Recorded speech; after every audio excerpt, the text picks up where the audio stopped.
जगतसिंहपुर जिला एरसमा ब्लॉक नारदिया पंचायतर पंचपल्ली ग्राम महान शैवपीठ महाप्रभु ग्रामेश्वर आज मंगल आलती सकाळ 4:45 श्रृंखलार सहित संपूर्ण होईछि। मंगल आलती समय भजन कीर्तन हरिबोल हुलहुली मंदिर बेढ़ा कंपीभूत होई पड़िथिला। एही समय हजार हजार लोकंकर समागम मंदिर प्रांगण रे देखिबाकु मिलिथिला। बहु दूर दूरांतरु भक्तंक भिड़ जमिथिला। भक्त माने श्रृंखलार सहित प्रभुंकर दर्शन करी खुशी अनुभव करिथिबार भक्त माने निज निजर प्रतिक्रिया रखिथिले। हाँ दर्शन सरीगला प्रभु दर्शन आज सकाळु भलसे हे गला आमे बहुत खुशी आज्ञा पूरा भल रे किछि असुविधा नै मो मानसिक पूर्ण हे जाइछि। मो परिवार मो समस्त महादेवंकर भक्त आम समस्त ठाकुर को बहुत भल पाऊ। अनुभूति बहुत बहुत महिमा अच्छी। ये सब जगह छुआ तांकरी आशीर्वाद रे जन्म होइछि। ठाकुर आज्ञा हाँ ठाकुर दर्शन बहुत भल आज्ञा आज्ञा दर्शन बहुत बढ़िया से है।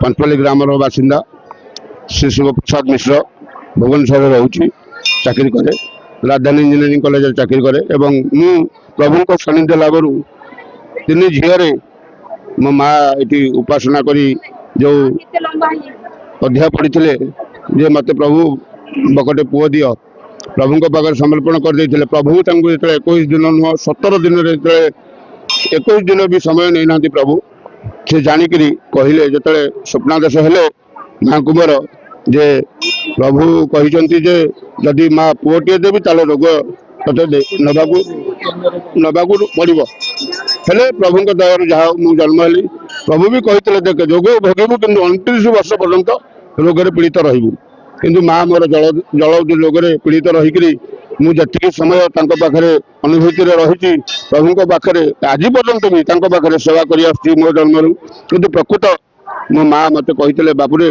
मुझे विवाह करदेली सत किंतु हेले कौन हम 5 वर्ष पर्यंत तो पिला मुझे चलैबी किंतु प्रकृत देख से जहाँ कहते से हिं घटी से जिनस भगवान आशीर्वाद मो पर आज पर्यंत भी अच्छी मुझे प्रभु पाखे आज पर्यंत भी ऋणी होगी रही आज पर्यंत भी प्रभु पाखे मुझे सेवा कर आज की मत होगा 56 वर्ष मत 11 वर्ष प्रभु पाखे सेवा कर मत तो 11 वर्ष है 11 वर्ष ठारू मु प्रभु पाखे सेवा कर प्रभुंर जी करुणा मो पर अच्छी आशीर्वाद अच्छी मुझे निश्चिंत कर्तव्य बंचित हवा पर्यंत कर्तव्य कर चली कह धन्यवाद।